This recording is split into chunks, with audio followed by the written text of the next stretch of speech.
కాబట్టి దేని మీద అతనికి ఆసక్తి ఉండదు. అటువంటి స్థితప్రజ్ఞులు ఉంటారు మునుల్లో కూడా అని అన్నారు. కానీ నా ఉద్దేశం అయితే మునుల్లో కూడా ఉండరు అనుకుంటున్నాను. ఎలాగంటే మునులు తపస్సు చేస్తారు. కోరిక ఏంటంటే దేవుడు ప్రత్యక్షం అవ్వాలి. వాళ్ళు ఏదో కోరికలు కోరుతారు, దేవుడు సరే అంటాడు.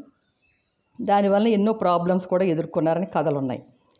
అలాగే అతని తపస్సు భంగమైందనుకోండి, వెంటనే కమండలంలో నీరు తీసుకుని అలా ఇసిరేస్తాడు, శపిస్తాడు ముని. ఇవి కూడా స్టోరీస్ చాలా విన్నాం.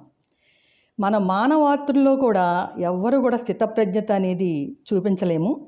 కానీ మనం చిన్నపిల్లల్లో, చంటి పిల్లల్లో స్థితప్రజ్ఞత చూడొచ్చు. ఎలా అంటే స్థితప్రజ్ఞత వాళ్ళకి ఎప్పుడు కూడా వాళ్ళకి అసలు ఏమీ తెలియని ఏమీ రాయని ఒక తెల్ల కాగితం లాంటి వాళ్ళు పుట్టినప్పుడు వాళ్ళకి ఏదో ఏడుస్తూ నోట్లో సౌండ్ వస్తుంది. సౌండ్ అంటే ఏడుపు అనమాట. ఆ ఏడుపు రాగానే అమ్మ ఏం చేస్తుందంటే ఆకలిస్తుందేమోనని చెప్పి పాలు పట్టిస్తుంది. వెంటనే ఏడుపు ఆపేస్తుంది చంటి పాప. ఇక ఆ కనపడని, అప్పటికి ఇంకా గుర్తించరు పిల్లలు, కనపడని ఆ పరతత్వాన్ని ధ్యానించుకుంటూ ఉంటుంది ఆ చంటి పాప. ఎప్పుడైతే ఆ ధ్యానించుకుంటూ ఉన్నప్పుడు నోట్లోని సౌండ్ వస్తుందో అలాగే ఆ నోట్లోకి పాలు వెళ్తూ ఉంటాయి. కానీ వాళ్ళకి ఏ భయము ఉండదు, ఏ ఆలోచన ఉండదు, ఏ సుఖాలు కోరుకోరు. ఆ వయసులో ఎప్పుడూ ఒకటే పరతత్వం.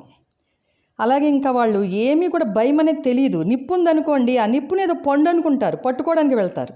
అప్పుడు తెలుస్తుంది భయం అని. అలా వయసు పెరిగే కొద్దీ భయం అంటే ఏంటో తెలుస్తుంది.